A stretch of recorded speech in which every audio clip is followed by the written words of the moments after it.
Are you ready to take your business to the next level? Every day there are countless books and articles that are published offering the key on how to make your business a success. It's easy to feel overwhelmed trying to keep up and run your business. That's why Deb Creer created the Business Power Hour.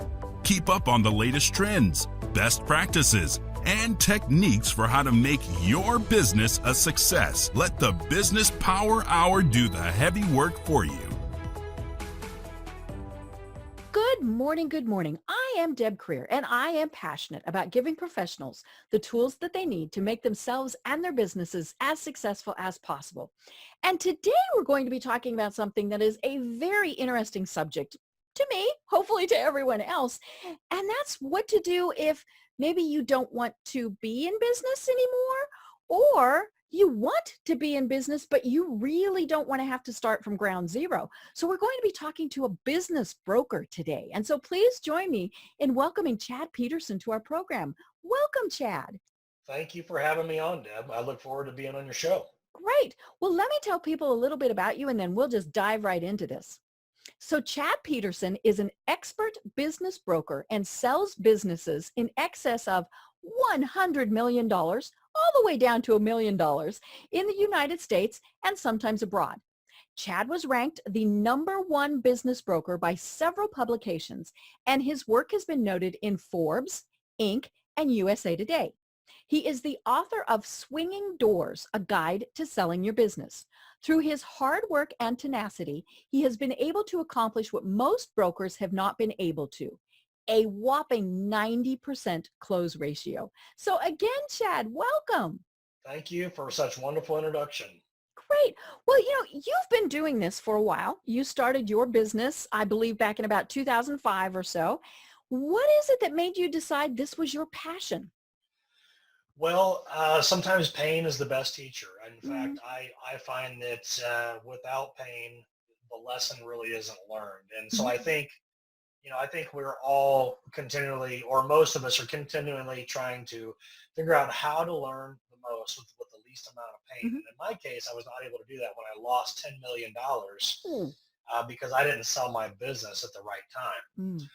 we were I had 120 people working Mm-hmm. for me, and we were absolutely killing it. We were doing incredible, and I just held on to it for too long. And my business was worth $8 million to $10 million, somewhere in Mm-hmm. there, depending on how we structured the sale.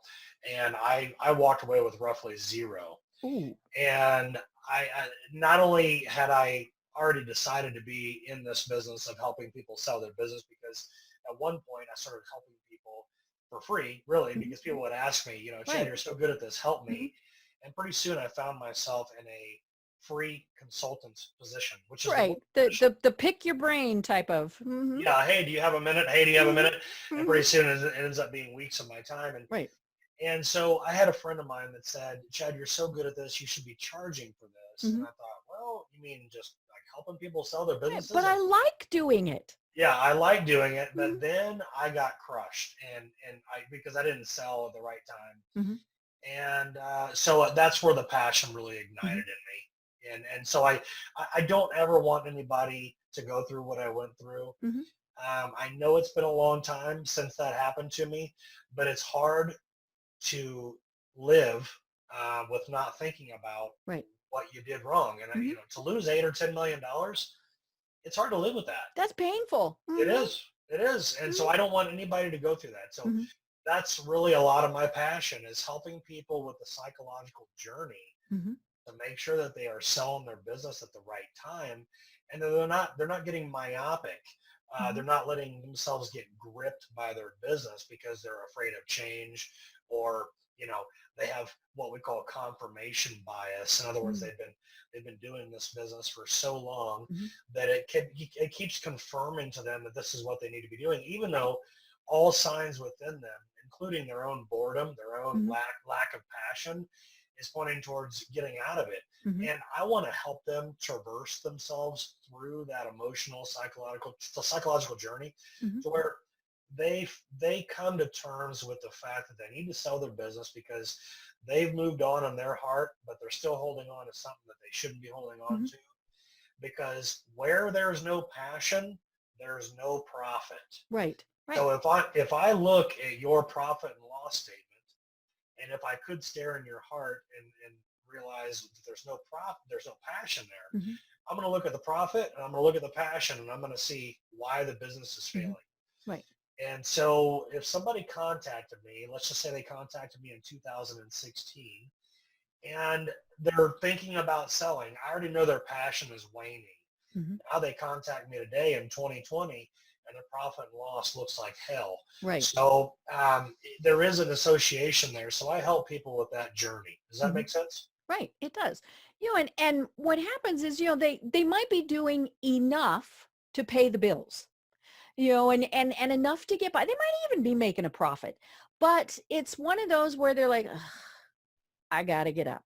I got to go do this, and, whether it's, a home-based business or they've got, a factory or, a brick and mortar place. And we all have those days, let's be honest about that. I mean, there are days Sure. where it's like, now going back to bed, Sure. but you still get up and you go to business, or you go to work. But, when every day you're thinking, I have Right. to go do this again. And many times it's because, you are the only breadwinner. In many cases, sometimes you're hoping that a family member will either come into it or take it over, and so it's the Chad Peterson and Son business, or, and we do just keep thinking, and then we always think it'll get better, I'll get that passion back. And sometimes that might happen. But yeah, when we lose that burning desire, which is why we started that business in the first place. Absolutely. And there's obviously many reasons why somebody starts a business. They might have inherited it. If they became that small business owner, they thought they had something, a product or a service to sell. Now, sometimes they were forced into it. They got laid off, they got fired, they got downsized, and went, okay, I'll start my own business. Or it really was this well thought out plan of, I'm going to do this. But yeah, we all had that passion, that drive.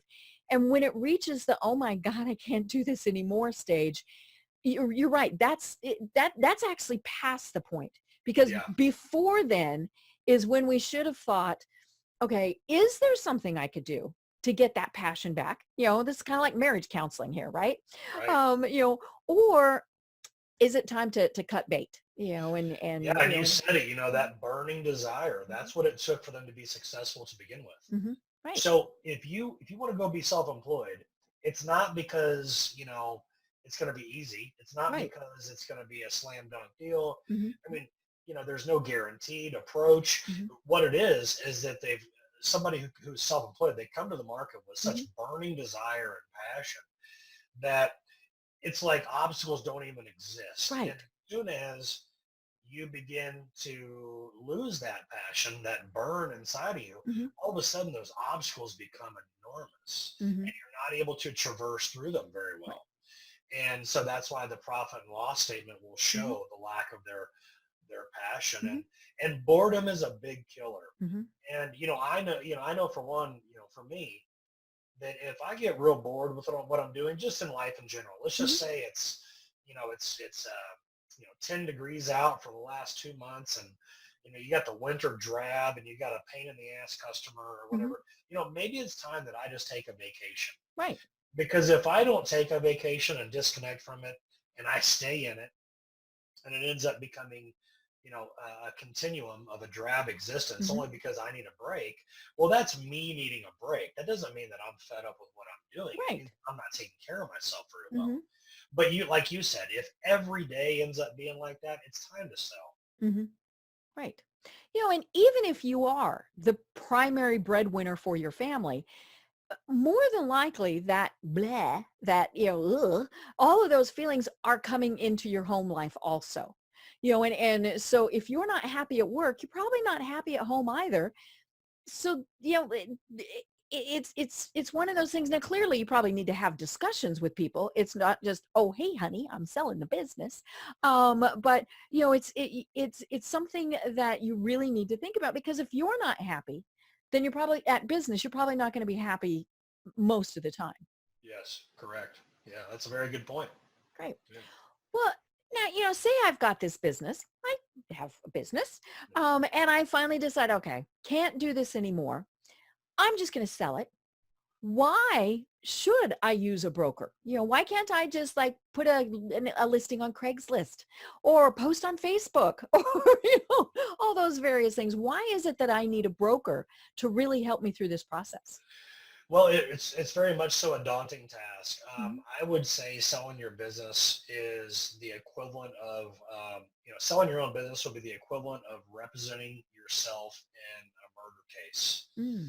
It's that intense. Mm-hmm. I mean, you can't just, you need to hire somebody Mm-hmm. to do it for you. It's a major loss if you don't get it done. The stakes are high.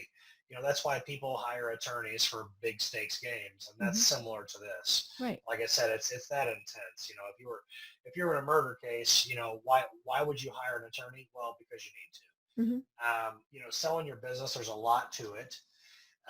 Understanding the value of the business, understanding the value proposition, what people are buying, understanding the assets, understanding the banking side of it, the underwriting side of it, the SBA guidelines, Mm-hmm. the debt ratios, the debt servicing of the business, the valuation. I mean, these kinds of things that the general public just don't know how to Right. get. Oh yeah. How many people, their eyes just glazed over just hearing that list? Yeah, and that's just 1% of what Mm-hmm. we do. So there's a lot to it. I have sold 6 businesses of my own, but when I say that, I'm not saying that I sold them. Mm-hmm. What I'm saying is that I've had other people sell them, but Mm-hmm. I've sold 6 businesses of Right. my own. And without somebody between you and your business, the chances of your own emotional grip to that business would Mm-hmm. get in the way. Right. So a lot of times what I have to do is I have to talk people off the ledge because they'll get bent out of shape about little things, Mm-hmm. and they'll lose their eye on the ball. Mm-hmm. They won't see the forest through the trees. Right. So what'll happen is, let's just say a buyer comes in and gives them less of a price than what they Mm-hmm. were after. They can blow the whole thing up. Right. Whereas I can come in there and say, hold on now, Mm-hmm. $10,000, is that really gonna, Mm-hmm. is that Yeah. really enough to throw it away? Mm-hmm. And I have to talk them through it. Mm-hmm. And if I didn't do that, and there's a whole host of reasons why people can blow their own deal up. But if I Mm-hmm. didn't do that, people just, they would fail, and it would be a gut punch to Mm-hmm. them, because I've seen people make a bad mistake and walk away from a $2 million payday. And after it's all said and done, it's kind of like a relationship that went sour. Mm-hmm. You're angry, you're pissed Right. off, and then after it's all over, you're sad. Mm-hmm. And so people get in the intense mode of selling their business, and they make the wrong decisions, and a broker is there to prevent those kind of emotional reactions to a very business matter. Right. And so there's a whole host of reasons why somebody needs a broker. Also, you don't want to really mess with it. If you're a business owner, you don't have time to mess with stuff. Right. You still need to be functioning as a business. Yeah. And when I'm doing this full time for people, it's non-disclosure agreements that I'm sending out, that I'm Mm-hmm. verifying. I'm getting personal financial statements from buyers. I'm doing a lot of marketing. I'm making a lot of phone calls. It's a full-time job whenever Right. I'm selling somebody's business. So, Mm-hmm. what I need somebody to do is stay on top of their business. Mm-hmm. I don't need Right. You don't want it to be devalued because they're not Right. working on it. Mm-hmm. Right. I mean, you could almost say, if somebody tried to sell their own business, they'd look at the financials over the last year and they'd say, why did your numbers go down? And if they're honest, they'd say, because I've been working on trying to Mm-hmm. sell it and not doing my Yep. business. So what I tell people is just focus on your business and let me handle this Mm-hmm. and take my direction. I am very, I'm pretty militant about how I go about what I Mm-hmm. do. And the reason is because it's such an emotional process for sellers and buyers. I'll follow a very methodical path on how we Mm-hmm. do it.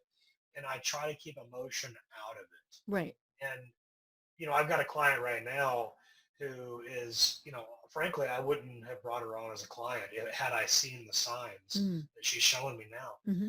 But I wouldn't say I'm very particular about who I bring on, But because it is such an emotional process, I can't bring on a basket case Right. because it ends up being so painful for Hmm. everybody involved. And so Well, and then you're not doing your best work for them. correct. Hmm. Yeah. Yeah. If, it's like this, I've got one of my boat motors is out of my boat. I have a big boat with two motors in it. And one of those motors just failed.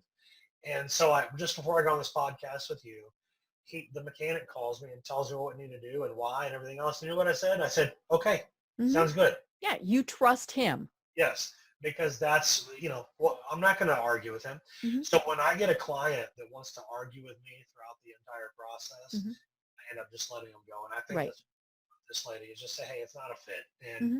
and move on because life's too short to live like Hmm. that. You Right. got to trust the people that are in their field. And so I think that's the best answer I can give you. You have to give it away to somebody else Hmm.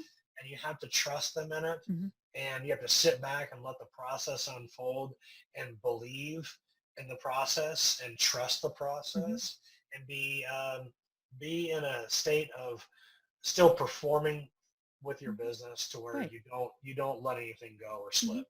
Yeah. Right. Well, and of course, the probably the easiest analogy is when we're buying and selling a home. It's our baby. It's where we might have raised our babies. And so the first thing is we're going to value it too high. you know, Correct. and, Correct. and simply because we're valuing things that they're not getting. I mean, it's and so we're thinking, well, this was great because it was walking distance to the school. Well, that's not something that you price. Plus the people buying it might not have kids. And so we start pricing. We don't know how to value it, and and then like you said, when people criticize, oh, we can't have that paint color. Well, but no, that was the paint color that so and so loved. Right. No, but we still have to be living there. And I think that's the other tricky thing is, balancing all of that out to Well, make sure. yeah, Mhm. everybody believes that what they Right. have is of higher Mhm. value.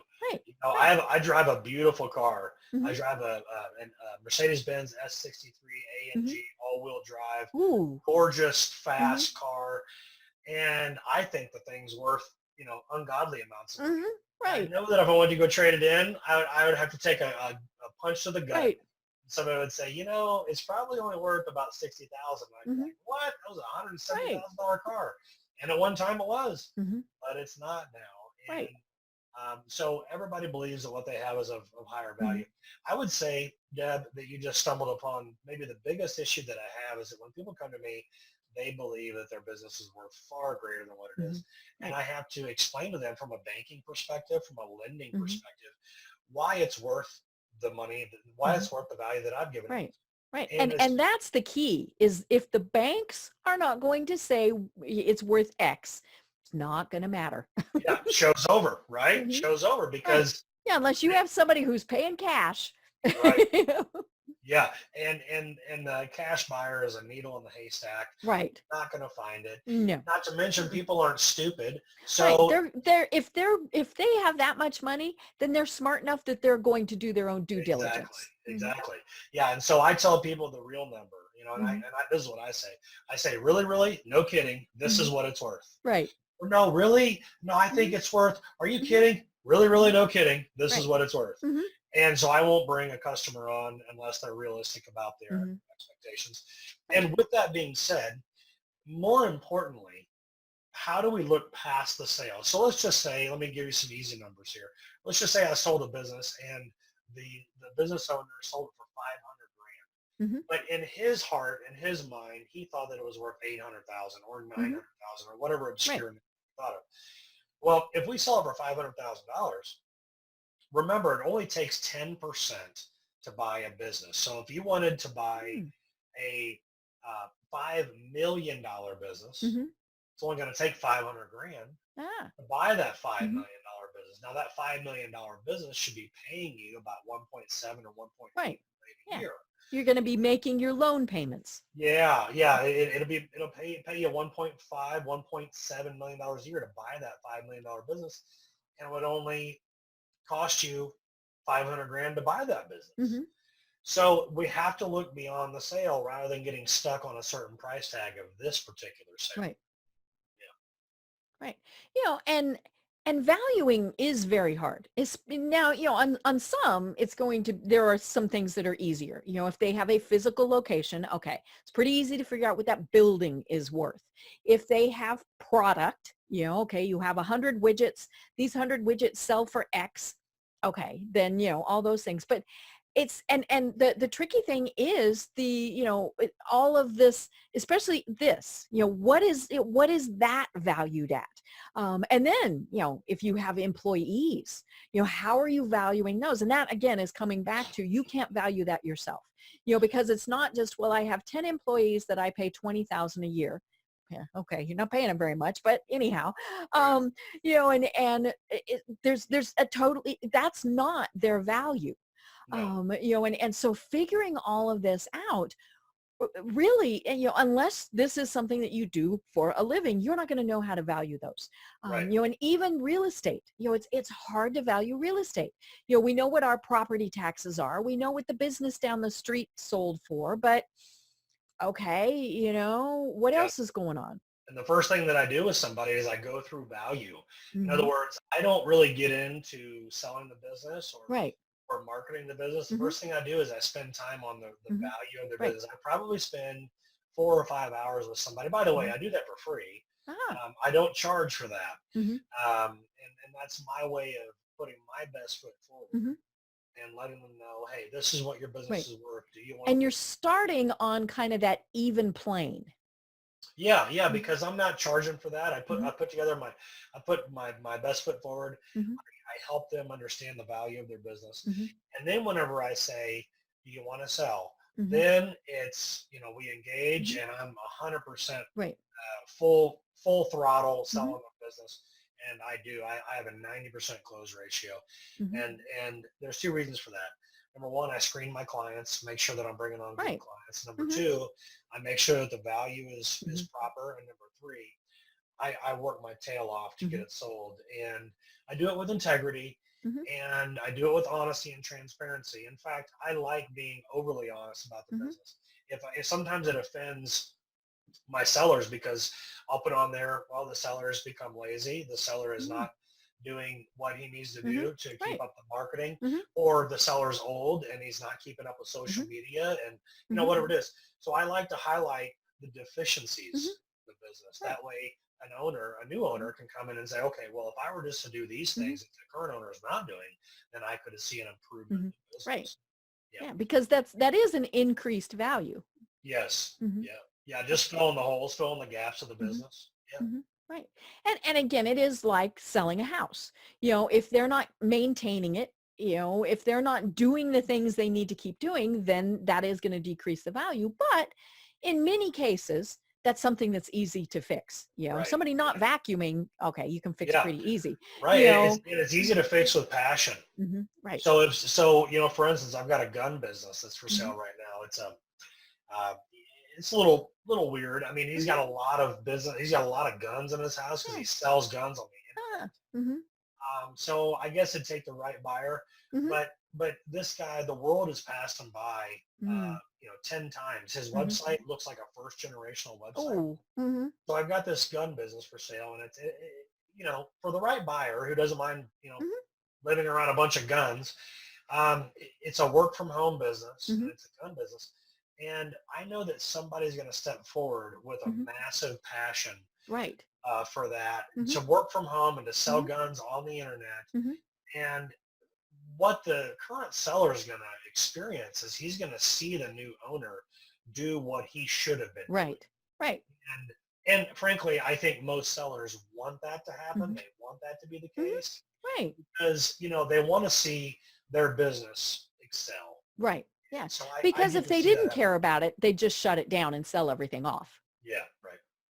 Indeed, yeah. Mm-hmm. So it's neat for me to see the seller, see the new owner that has passion and drive and determination and a burning desire, just magically turn the business into something way better after the sale. I frankly think that our country based on the presidency, a new president coming in every 4 years or maximum 8 years, Mm-hmm. is probably why we've stayed on top for so long. Mm-hmm. If you think about it, if a president were to stay in office for more than 8 or 10 or Mm-hmm. 12 years, he'd probably become bored Right. and wouldn't have the gusto, Mm-hmm. right? So Mm-hmm.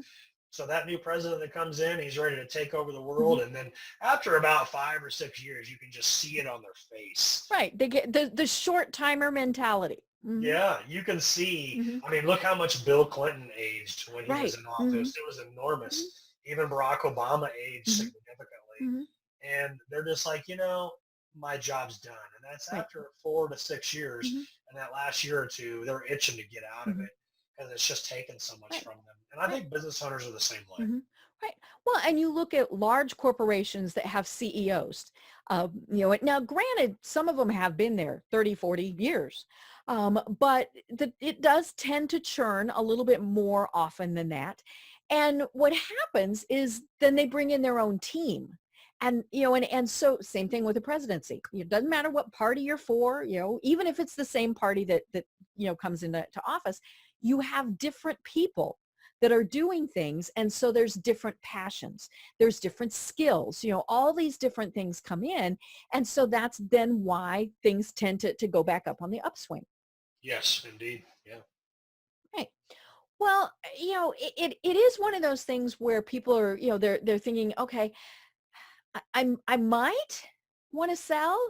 And so that, they come to you and you give them the value of the business and they accept, okay, my business is worth $2 million. Okay, I thought it was worth more, but I'll settle for 2 million. Then what happens? Well, before that even happens, what they do is they sit there and think about selling their business for years, and they don't Right. even know the number, Mm-hmm. right? So the best thing to do, because everybody understands that we have CPAs, we have accountants, and so we have to stay on top of that. We stay in touch with our CPAs and our accountants. But how many business owners stay in touch with a business broker to make sure that every time they do their Right. taxes, Mm-hmm. they're looking at how much is my business worth? I believe that everybody should be focused on that. That way, at tax time, send in your returns, talk to your broker that you trust, and get the value. Now, once the value is there and it's talked about, let's just say your number, 2 million.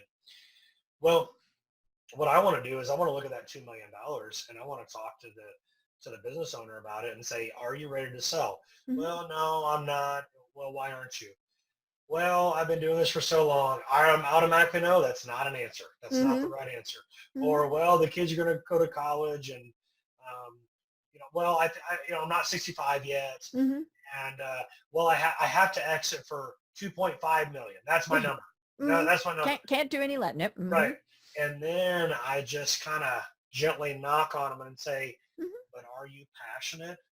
Are you driven? Are you excited to do what you do? And I have to talk about that ledge. And the next thing we would do is get them to understand that this business is ready to be sold. And then I help them move on to the next adventure. Right. And that's what I call it, because right now you might have 20 employees and there's not enough aspirin on the shelf for all your headaches because of these employees. And you're beginning to hate it and all these kind of things. Well, somebody else, one man's heaven is another man's hell. And vice versa. So somebody who's sitting in a cubicle right now who has 9 bosses and hates his life and fights an hour and a half in traffic every single day to and fro work with a 30 or 45-minute lunch break and wearing a badge on his chest to identify himself. And, I mean, there's that guy right there. He probably has enough money sitting in his 401 or his IRA or whatever it is, where he wants to get out of his existence and he very well would love this business owner's business. But the business owner who's considering selling for 2 million, he's already moved on in his heart and in his spirit. So it's time for him to move on to his next adventure. So if I can get him $2 million, I can show him how to go buy a $5 million business and only lose 500 grand of his winnings. He'll still have $1.5 million to move up. I can quadruple his income in the next 6 or 8 months of his life. Also, I give that business owner a really good vacation. Right. Okay. Because, everybody needs a good break, but I don't mean a 2-week break. I mean, like they do in They're Europe. going around the world. Yeah. Like they do in Europe. Take 2 months off, Right. That's what people need to Mm-hmm. recharge. And I can help that person go on a break Mm-hmm. and get them a better situation whenever Mm-hmm. they come back. Right. Right. Well, and then of course we have the business owners who have that exit date in mind. They know, okay, it's when their kids are in school or out of school, probably, or they're a serial entrepreneur or something. They know that in 5 years they're going to be done.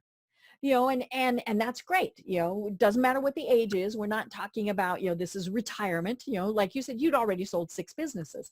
And so those are the people who still need to be checking in with you to make sure that what they're doing is hopefully increasing the value of their business, but certainly not decreasing their business. And so it might be, that they call you and they say, hey, Chad, you know that we're going to sell this business in 5 years, but I've got this opportunity to buy a new piece of property. Should we do that? Should we not? And all of those various things, because again, you're wanting to increase the value of that business. So they might still have the passion, and heck, they might have that passion, when they hit that date to sell, but that was their plan all along. But it's something to, so it's not just, oh my gosh, I'm going to sell my business today. It's that long-term plan.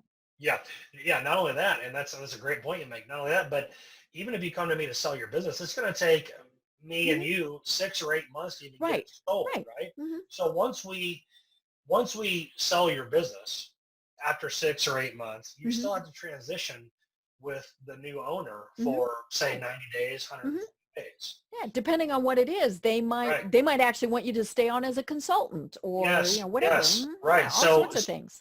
Right. So people, sellers end up getting to like a cliff in their Hmm. mind. They think, well, I'm going to sell my business like right now, like they're Hmm. standing at the edge of the cliff. And it's Hmm. like, no, this is definitely Hmm. a crawl, Hmm. walk situation. We're Right. never going to run. Hmm. Let's just start crawling now. And maybe by 2021, Hmm. maybe we'll get it sold. Right. And, and maybe by spring of 2021, Hmm. you are, out of it Hmm. entirely, or maybe you're staying on as a part-time Hmm. consultant, or just maybe a figurehead. I have one business that was so big that the business owner had to stay in because he had to be a figurehead. Right. Right. And I always use the example of Men's Warehouse, Hmm. the guy who says, "I guarantee it." It was Right. Zimmerman, Hmm. I believe. People don't know this, but he didn't own any part of that company for the better part of like 20 years. Wow. But he still did the Hmm. commercials because he was such a Hmm. figurehead. So they just paid him for that kind of thing. Hmm. So you never know where the Hmm. where the road's going to lead you.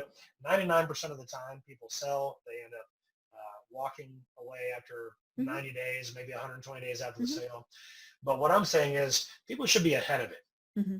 Be ahead of the sale, because it's not like you're going to sell today. If you decide on Monday you want to sell your business, it's not going to be done by Friday. Well, It's no. not, it's Mm-mm. not going to be Hmm. done in the first 8, 9 months. Hmm. I mean, it's going to take Right. some time Right. to find the right Hmm. buyer, get you a good price, Hmm. and get the deal structured and have a good transition. So Hmm. I would tell people to always, I think, everything's for sale Hmm.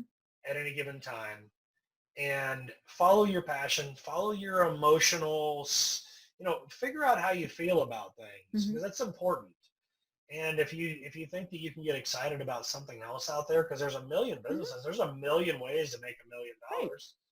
And if you can get excited about something Hmm. else, follow your excitement. Hmm. And I think passion might be maybe a little bit of an overused word, Hmm. but but because you can't always be passionate. I mean, truly passionate. Like, for instance, I'd love to be Tom Cruise. I think that'd be an Hmm. incredible career.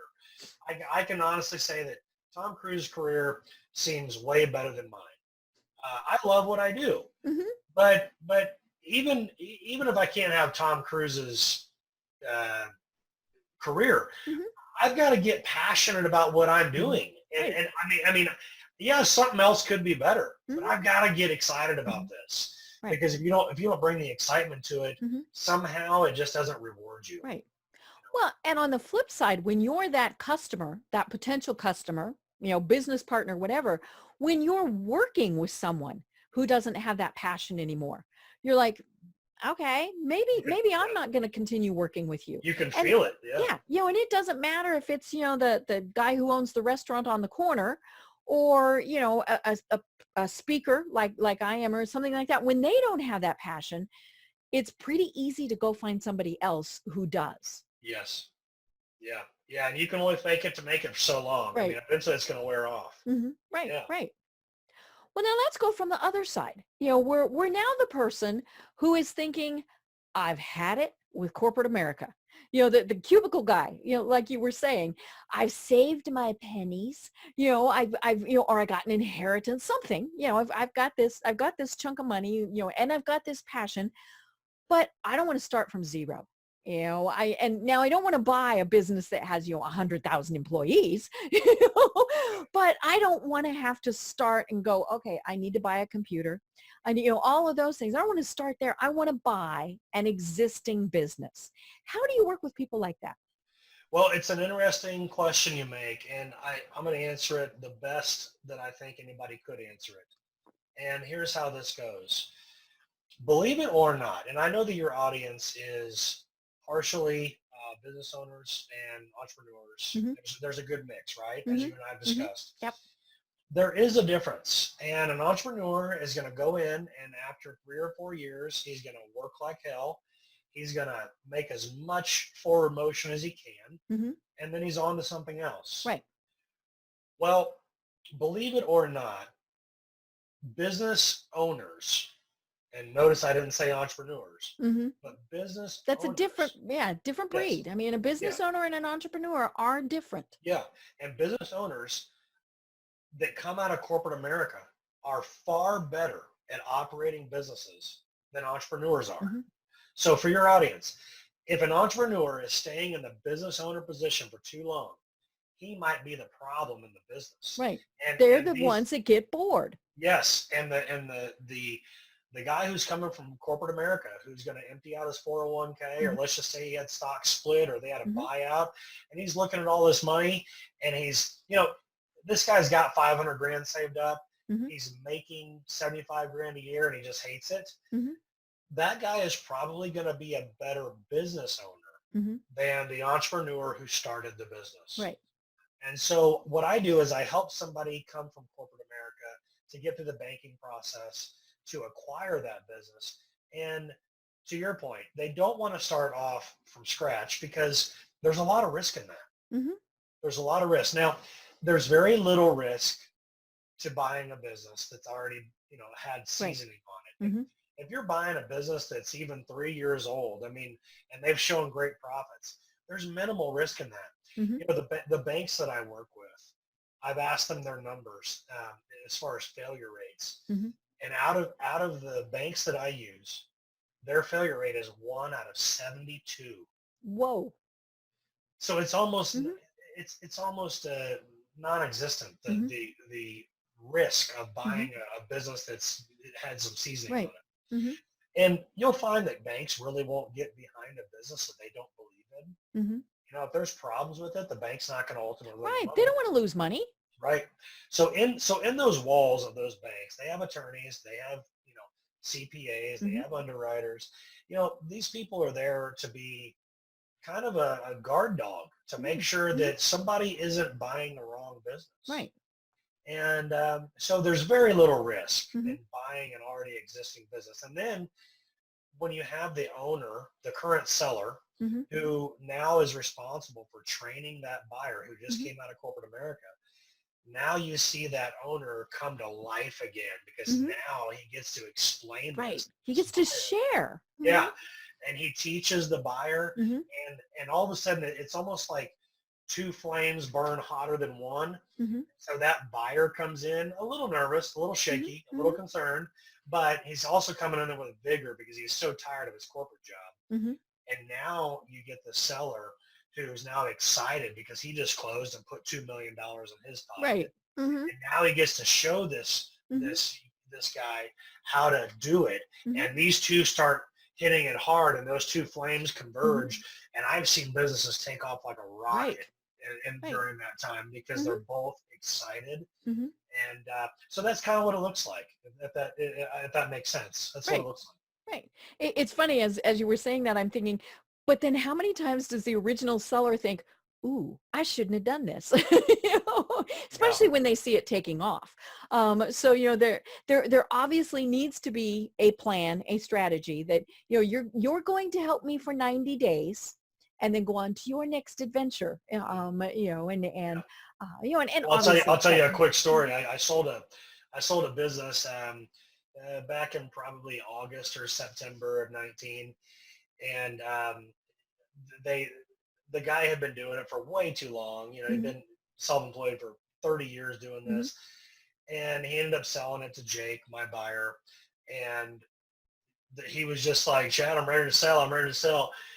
Well, he sold to Jake. Jake took over, and now Jake has almost he's on the path to double the business. Oh, oh, Uh, that's painful. yeah, yeah. So my seller jokingly says, you know, maybe I should have kept the business, but Mhm, the neat thing was that they had Thanksgiving together. And I thought that mm, was really neat. You know, a mhm, buyer and a seller. There was a large exchange of money that mhm. happened, and they did Thanksgiving dinner with both their Interesting. families. And so it's one of these things where people end up becoming really good friends Mhm, through the transaction, and there's always that tongue in cheek. Well, maybe I should have kept it, mhm. but I think once somebody's ready to move on, they're ready to move Right. on. Well, and when they're honest with themselves, they look at it and go, okay, well, I sold this business to Bob, and Bob brought this knowledge, this skill, all of these things, this passion that I no longer had. And so, yeah, it's, you know, it's a little disheartening that the business has doubled, but that's because of Bob. You know, I Yes, set this great foundation, then Bob took it from there. Or absolutely. Sue. Maybe we got to You're right. sue. Maybe so. That happens too. Mhm, Sue's right. happened too. Yeah. Mhm, right. Definitely. Yeah. You know, and of course the cool thing is, you know, you can find those businesses that are for sale. But you know, as the person who's wanting to buy, it comes back to what we've been saying. It's a passion. You know, it can't just be, well, gee, I've got this money and I want to buy a business. What are you going to have a passion for? You know, because you don't want to be the person that 2 years into it are going, oh, I don't want to be doing this anymore. Right. Right. Yeah. And you have to be careful right there Mhm, because, you know, if you can go ahead and be ahead of it and sell it. mhm, There are people out there that buy businesses and they just move the needle up mhm, after about 2 years and then mhm. sell it. That's their Right. model. Mhm. Kind of like flipping homes. Oh yeah. Mhm. And there's a lot to be said for that. Mhm, right. And yeah, and it is. I'm sure it's like flipping homes. That is what they do. You know, they put whatever needs, you know, whether it's capital infusion, you know, employee infusion, whatever it is, they do that and then they sell it at a profit. You know, Yes. that's mhm, Yes. yeah. Correct. Yeah. So what are some of the bugaboos? What are the things that are the most challenging about this prospect? Whether you're a buyer or a seller. The biggest, we've already discussed one, which is people thinking that their business is worth way too Right. much. Yeah. And I want to sell it for $10 million and you're like, no, Deb, it's worth not that much. right, exactly. So that's the main thing. Mhm, And then I would say the bank has, you know, the buck stops with the bank, and the mhm, bank is going to have all sorts of challenges for us to get through. And it's really the success of the transaction depends on how well the buyer and the seller can traverse through mhm, the banks oftentimes seem, you know, very petulant, you know, mhm, and you know, it's just like, really, you want me to do what? You know, mhm. I mean, the Right. banks have all these demands, Mhm. and They so have I would say, reasons for it though. yeah, they have Mhm, reasons for it, and so the buyer and the seller really have to get through the process. And I commend a buyer and a seller through getting through that because it is mhm, pretty intrusive, but that is also part of what I do for them. mhm. I get them through that banking Right. process, and I help them with that arduous task. Mhm, But I would say that's another problem. Um, Also, the transition of power, I think mm. sometimes is an issue where when is the buyer competent to take over? Right. When is it time for the seller to let Right. go? Yeah, like we were saying, they might kind of find that passion again, and so they're not wanting to let go. Right, or not thinking that the buyer can Mhm, do it, and you know, so those are some of the issues. The value being too high, the bank and their demands, and then the process of getting it transferred, the transfer of new power mhm, to the new owner. Those are the things that I think are sticking points throughout Mhm. the transaction. And you know what? My best clients are those that trust me. Mhm. And so, I talk in both of their ears. I'll talk in the buyer's ear. I'll talk in the seller's ear. And Mhm. it's kind of like that old rock and roll song. We don't always get what you want, but you Mhm. always get what you need. I'm Right. probably botching it, but that's, Yeah. you're not always going to get Mhm. what you want, Mhm. but you Right. get what you need. Mhm. Like the Rolling Stones sang That's that song. it. Yep. Mhm. So I think, buyer and seller have to be flexible, Mhm. because if you go in there with an attitude of I want this and I want that and there's how it's going to be and this is, Mhm. well, you're never going to get a deal done, Right. because there's so much give and take in Mhm. life. There's give and take. I don't care if it's my dog. I have to give and take with that boy. Mhm. He's 10 years old. He doesn't listen to me as well anymore. There's give and take. So now I have to use treats to have him come Right. Mhm. inside. There's give with my gal. There's give and take there. Mhm. There's always give and take. And so you'll find that with business owners, they have they have hard heads. A lot of Mhm. business owners and entrepreneurs are hard headed, Mhm. and a lot of times they have ego, and that Oh can get yeah. way. And again, this was their baby. Yeah, Mhm. yeah. And so my best clients are those that listen to me, because I'm like, hey, Mhm. listen, we have to bend here. I need you to bend for me. Can you bend Mhm. for me? And if they'll bend, then I'll get Mhm. us to the finish line. But Mhm. often I don't, sometimes I don't get them to the finish line. And that's why I don't have 100% close Mhm. ratio. It's why it's 90, is when somebody won't Right. bend. Mhm. Right. Well, I'd imagine also that one of the difficulties is when you're dealing with multiple people. You've got the husband, wife, the family member, or two business partners. I mean, they don't have to be related.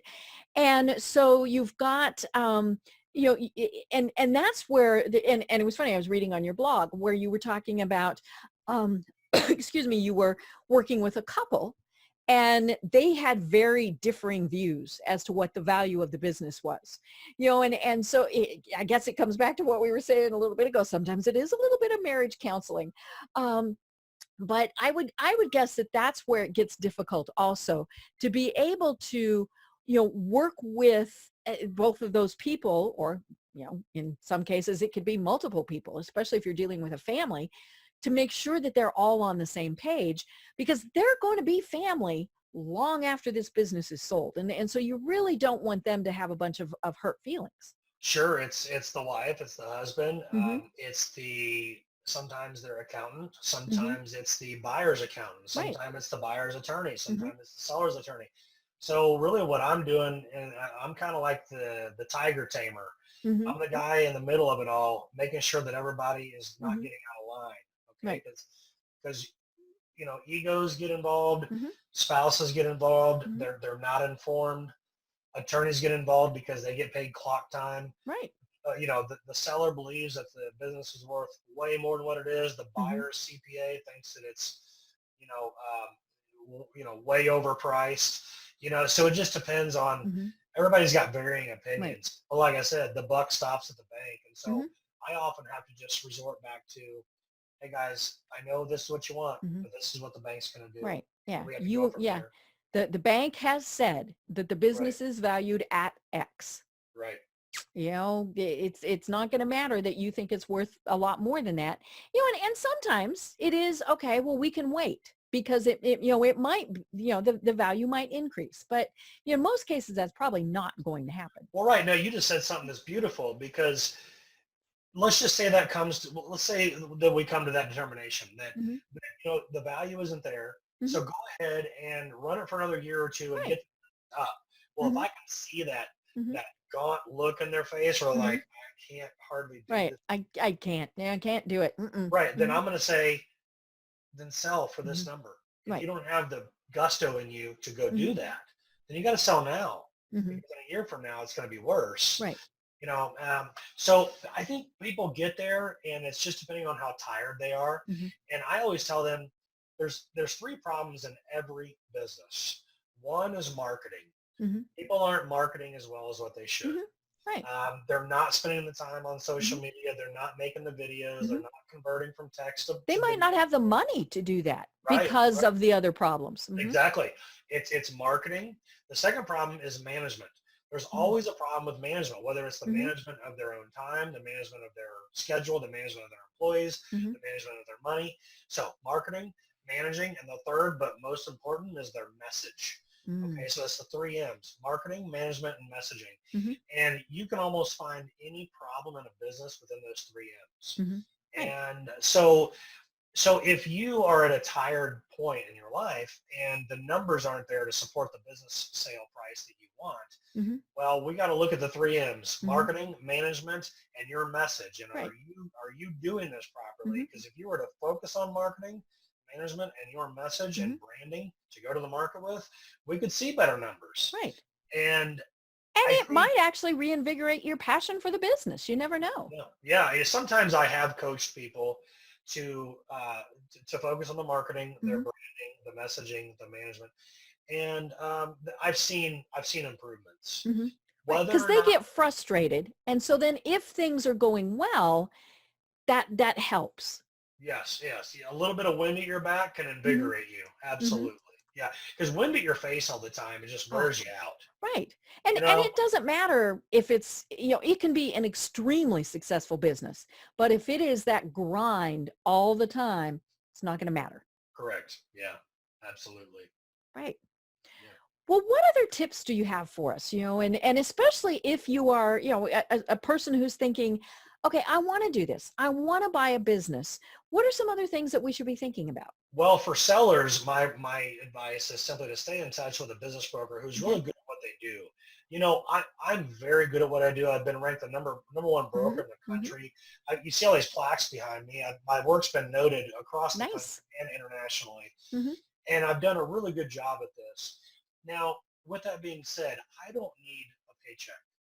Now, does that mean that I'm a nonprofit organization or not? No, no, it's far I, from that. right, Hmm. but I don't need a paycheck. So I'm going to Hmm. give you straight up, Right. honest, Hmm. integrity driven Hmm. advice. I'm not going to mislead you. Hmm. So you need to find, your audience needs to find a broker they can trust. If they're a Hmm. seller and they want to go through the process, find somebody you can trust. Hmm. If you're a buyer, I have a whole other list of advice for you. Hmm. And that is, you want to go buy the perfect business, but everybody wants that perfect business. Hmm. Okay, it's kind of like these dating sites, right? And I could list the most perfect woman on the planet, but everybody else wants her too. Hmm. So Right. how am I going to get her? Hmm. It's the same thing with a Hmm. business. Everybody wants that business that pays $1 million a year, Hmm. that you only have to go in 10 Yeah, hours a I don't week. have to work all that hard at. Right. Yeah. Everybody wants it. Hmm. So here's my advice for the buyers. If you really, really, no kidding, want that business, you have to pay a broker that you trust Hmm. to get it for you. Right. Here's the thing. I have 3,000 buyers right now. Hmm. And if that business that paid $1 million, that didn't require a whole lot of risk, a whole lot of effort, a whole Hmm. lot of time, a whole lot of stress, Hmm.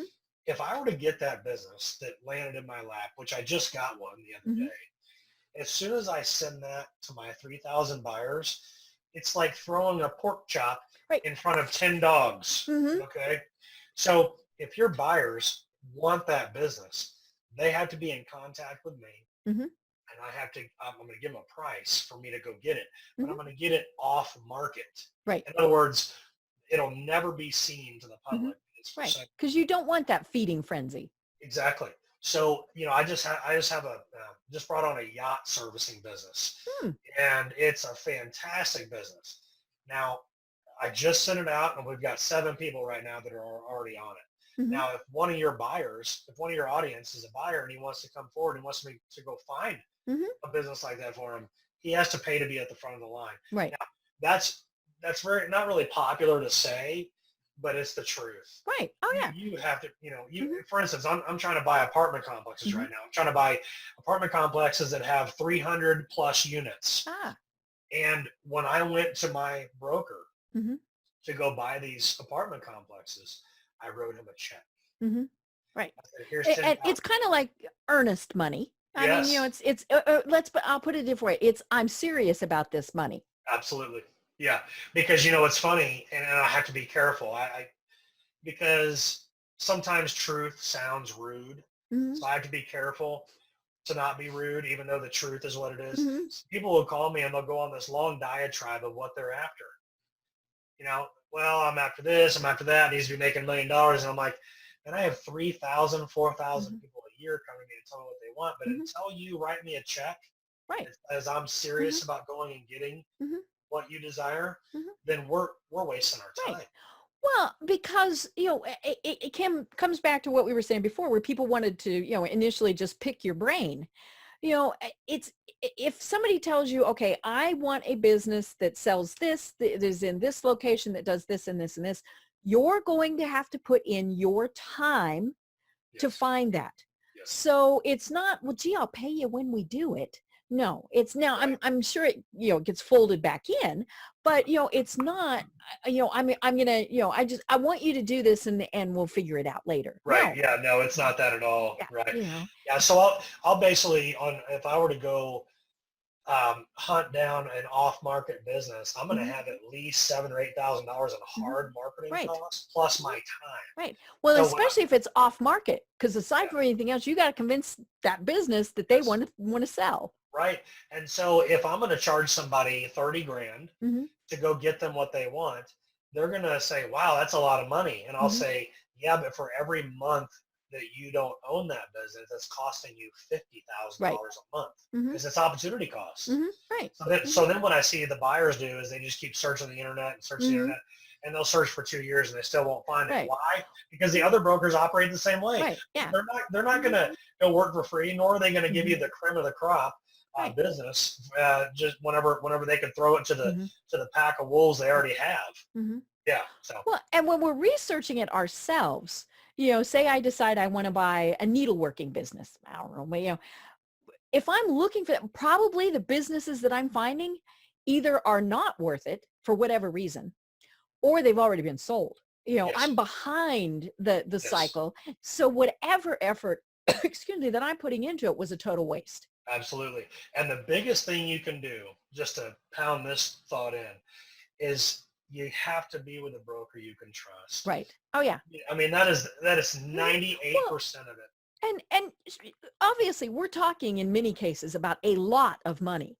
But even if we weren't, it still has to be somebody that you trust with, because this is your future. Whether you're buying or whether you're selling, this is your future that we're talking Absolutely. about. So it has to be somebody you trust. Absolutely. Yeah. Great. I agree Well, with you. oh my gosh, Chad, this has been so much fun. And we're almost at the top of the, we didn't talk about your book. We didn't talk about a variety of things. So tell people how they find and connect with you if they want to work with you, because you do work with people around the world. Yeah, around the world, globally, I help people. In fact, I've got a business in Spain right now that Wow. we're selling. Mm-hmm. Go to petersonacquisitions.com, Mm-hmm.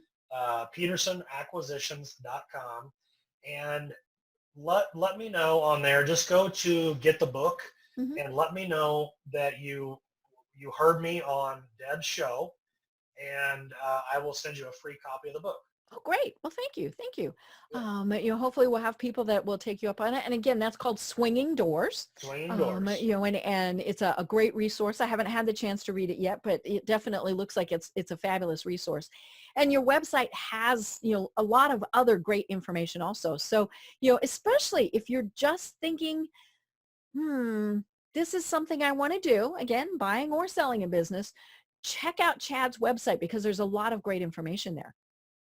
There is. Thank you so much, Deb. Appreciate that. Great. Would you have any final thoughts for everyone? Well, the final thoughts for me would be when you're doing well is the time to sell. Mm-hmm. So don't wait until you're doing poorly to sell. And where there's no passion, there's no profit. Mm-hmm. And another adventure awaits you. You just have to be willing to take those steps with somebody like me who you can trust to navigate that journey with. That would be my final thoughts for you.